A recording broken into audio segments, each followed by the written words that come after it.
Hello, and welcome back to Forgotten Hollywood. Sorry I've been gone for a while. I was kind of on maternity leave. The last few weeks of my pregnancy were difficult, and then this little guy made a sudden appearance at the end of March. Very sudden. I had had several signs of early labor in the weeks before that, and then we went in for what we thought was going to be false alarm number 7. And about 4 hours later, I'm holding him. So that happened. The next several weeks were spent focusing on my children and my family. I'm sure you understand. And then, just as I was getting ready to make content again, this happened. And we are live here in Shawnee right now, where once again EF2 tornado came through here yesterday. Yeah. Luckily, we were all safe in our storm shelter, and although there was a direct hit about a quarter mile that way, our house is livable. Damaged, but livable once the power came back on. We're still having issues with our phone and internet. It took my husband 6 hours just to upload a video for his channel. So I will do my best to get content up, but it might be a little slow at first. Today, I want to address something that I keep seeing in my newsfeed, and it's related to the idea that Disney is for adults, the movies and the parks. I read an article talking about how Disney was changing its image and not just for kids anymore. But the fact is, the Disney company hasn't been just for kids since at least the 80s. More on that in a bit. However, the Disney brand is a different story. Starting from the beginning, Walt Disney and his often overlooked brother Roy started the Disney Brothers Studio in 1923, with Walt heading the creative team and Roy managing the business end. The studio eventually became the animation juggernaut we all grew up with. However, not everything was animation. Disney produced a number of live-action family films and documentaries. There was also films that blended live action with animation. However, the focus stayed on the target audience, which was the kids. Now, I know all the controversy and claims of adult content being snuck into the cartoons, but I don't recall any legitimate accusations coming from movies made before 1972. What changed? The Disney brothers died. Walt lost his battle with cancer in 1966, and Roy followed him in 1971. Interesting fact, though, the Jungle Book, released in 1967, is credited as being the last film to have Walt Disney's personal touch.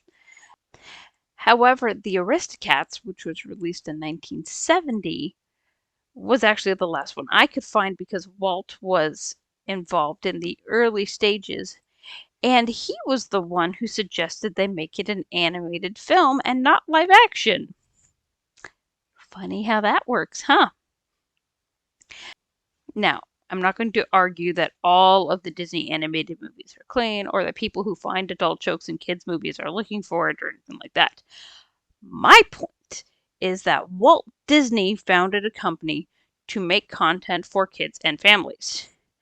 Does that mean his company never made things for adults until recently? No, they've been doing that for longer than I was alive. Enter Touchstone. Movies like Splash, Three Men and a Baby, Good Morning Vietnam, Face Off, Big Business, and Sister Act were all made by Touchstone, and by extension the Disney Company. In 1984, Ron Miller, the son-in-law of Walt Disney, founded Touchstone so they could make mature content without diminishing the family-friendly nature of the Disney brand. This allowed the company to cater to the adult demographic while still maintaining an image that Walt had so carefully crafted. Speaking of things he crafted, let's address the Disney parks. Disneyland was opened by Walt himself in 1955. He designed the park to be like his movies. The focus was on clean, family friendly entertainment. Whatever changes and updates have happened over the years, that has remained true. This is why they have the now controversial dress code, including the fact that adults are not permitted to wear costumes. An article I saw recently implies that this is a new thing, when I know for a fact it isn't. My first job was working at the Disney store, back when it was still a property of the Disney brand. So not only did I have to follow a strict dress code that covered everything from types of shoes worn to how large your jewelry could be, I sold park passes. I believe that is when I first heard the rule that only kids could be in costumes. And there are two very good reasons for this, though I was only given one. The reason I was given was that there are paid actors who wear the costumes and interact with the kids. These actors have been vetted and are required to live up to the Disney standard for the character. Now, suppose another person enters the park dressed as Tinkerbell, Mulan, or Tiana. Suppose a child mistakes that actor and approaches the other adult. Who's to say that adult will behave appropriately or will even treat the child well? How scarring would it be for a little one to approach their favorite Disney character only to be brushed off? The company is not going to take that risk.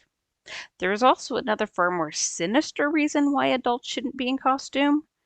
What if someone with, shall we say, less than good intentions dresses up as a beloved character with the purpose of luring a child away from their parents? Disney doesn't like to talk about the number of missing persons reports that come out of their parks each year, but they're also not going to make things easier for those on the prowl. I do understand adults that love Disney and want to be their favorite characters during their time in the happiest place on earth. I used to be one of them, which is why I worked at the Disney store in the first place. This is also how I won Disney Trivial Pursuit in 2 turns, getting only one question wrong on technicality. See, my sisters argued that I had to get the exact wording right to be counted as a right answer because otherwise no one else would get a turn. So when I said that Maleficent's raven turned to stone rather than turned into a gargoyle, an answer I still think is wrong to this day, I had to sit out a bit and give them a chance to get points before I won the game on my next turn. No one played Disney Trivia Pursuit with me after that. Anyway, the point is that there are ways that fans can dress in a fun way and honor their favorite characters without confusing small children. In summary, do I think Disney is for kids? Yes. The Disney brand is designed for and marketed to kids.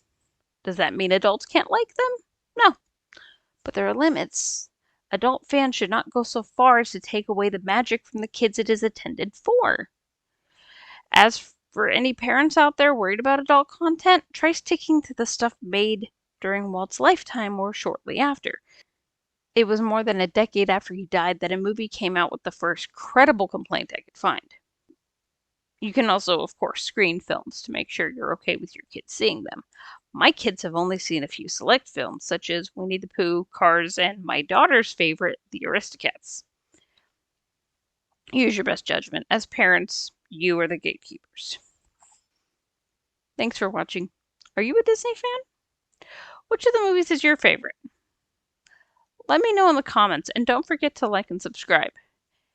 And be sure to hit that bell to be notified when I post again, and I will catch up with you next time.